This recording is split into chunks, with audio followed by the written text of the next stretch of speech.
สวัสดีชาวสเวนไนท์รีเบิร์ตด้วยนะคิดว่าหลายๆคนคงจะบอกว่ามีสกินฟรีของแต่ละตัวที่ทุกคนจะได้อยู่ของทุกตัวนะครับมันจะได้กันทุกคนแน่นอนนะสงสัยแล้วสิมันเป็นสกินจะได้เดี๋ยวคลิปนี้จะปาไปพอนะ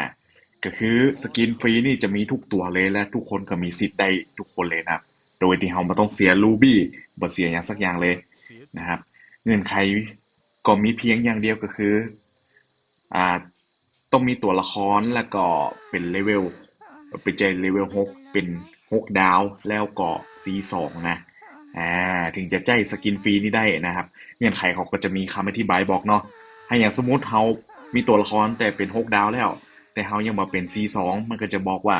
คุณต้องเป็น C2ก่อนถึงจะใจสกินฟรีนี่ได้นะสกินฟรีนี่มันเปลี่ยนอย่างบ้างก็คือเปลี่ยนรูปลักษณ์นะก็ถือว่าดีอยู่ระดับหนึ่งเปลี่ยนรูปลักษณ์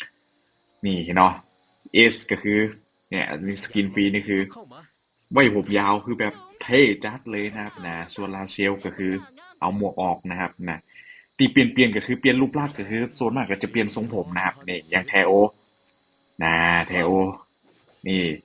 พอพี่แกจะใส่เหมือนเป็นมงกุฎจีนอย่างนี้นะอันนี้คือพอเปลี่ยนอันนี้ก็คือทรงผมเปลี่ยนด้านบนมงกุฎเปลี่ยนไปนิดหนึ่งนะหน้าตานะครับเออ แล้วที่สำคัญก็จะเปลี่ยนตรงกราฟตัวละครโดยก็คือหน้ากราฟตัวละครก็จะเปลี่ยนแปลงเล็กน้อยเป็นแหมแบบหนึ่งนะครับเออนี่คือคร่าวๆนะอ่าการที่จะได้สกินนี่ก็เน้นย้ำไปข้างก็คือเป็น6 ดาวแล้วก็เป็นC2นะก็คือทุกคนมีสิทธิ์ได้สกินนี้หมดทุกตัวทุกตัวละครเลยนะใครมีตัวไหนเป็นC2ก็คือไปเปลี่ยนได้เลยนะครับนะอย่างน้อยก็ดีกว่า สกิน default หรือสกินเริ่มต้นที่มันขึ้นมาเนาะเอออันนี้เขาได้เขาก็มาเปลี่ยนให้มันสวยขึ้นมันก็เหมาะขึ้นนะครับอย่างไทโอผมเปลี่ยนไปละนะนี่ตัวไหนC2ผมเปลี่ยนหมดนะครับนี่แบ็กโหลดสวยบอกเลยนี่อันนี้คือร่างปกตินะครับแบบเดิมออริจินอลคือโผล่หัวเหลืองการ์ดก็คือออกเหลืองๆหัวเหลืองๆเนี่ยนะครับเดี๋ยวพอเขาเปลี่ยนเป็นนี่หัวชมพูการ์ดก็กลายเป็น รูปหัวชมพูโคตรสวยนะครับโคตรดีเลยเนี่ยวิกตอเรียนี่ผมก็เปลี่ยนละมีที่ขาดสนิปเปอร์ก็คือจะใส่แว่นเพิ่มขึ้นมานี่เรก็คือถอดหน้ากากนะเปลี่ยนทรงผมด้วยนี่อีวานก็คือถอดหมวกเล็กมันออกอันนี้ก็ถอดหมวกนะนี่ยูอีก็มีนะครับยูอีก็จะดูน่ารักขึ้นนิดนึงนะครับนี่อ้าวนี่ครับลาเนียก็จะสวยขึ้นแฮม จูฟี่ก็สวยนะฮะบอกเลยของดีๆแบบนี้ไปเปลี่ยนซะใครที่มีตัวละครเป็นC2ไปเปลี่ยนเลยนะครับไปเปลี่ยนสกินนะครับอย่างน้อยก็ชุกกระชุ่มหัวใจขึ้นนะครับดีกว่า Default เยอะนะฮะถึงแม้เอฟเฟกต์ต่างๆมันจะบอกเปลี่ยนเนาะมันมาใจเป็นสกินระดับที่แบบเสียรูบี้หรือเสียอย่างอื่นซื้อแบบแหมระดับเนาะฟรีได้ประมาณนี้ก็ถือว่าโอเคมากละอันนี้ก็คือผมจะมาพอว่าตัวละครที่บ่มีอยู่เนี่ยเราจะสามารถมาพอได้ก่อน ว่านะครับว่าตัวที่เขาบอกมีเนี่ยมันมีสกินอะไรอย่างเนาะถ้าเป็น C2 นะครับปรากฏว่าก็คือในคอสตูมมันก็จะขายแต่สกินตีมันเสียรูบี้หรือเสียนะครับแต้มอะไรอย่างสักอย่างเนี่ย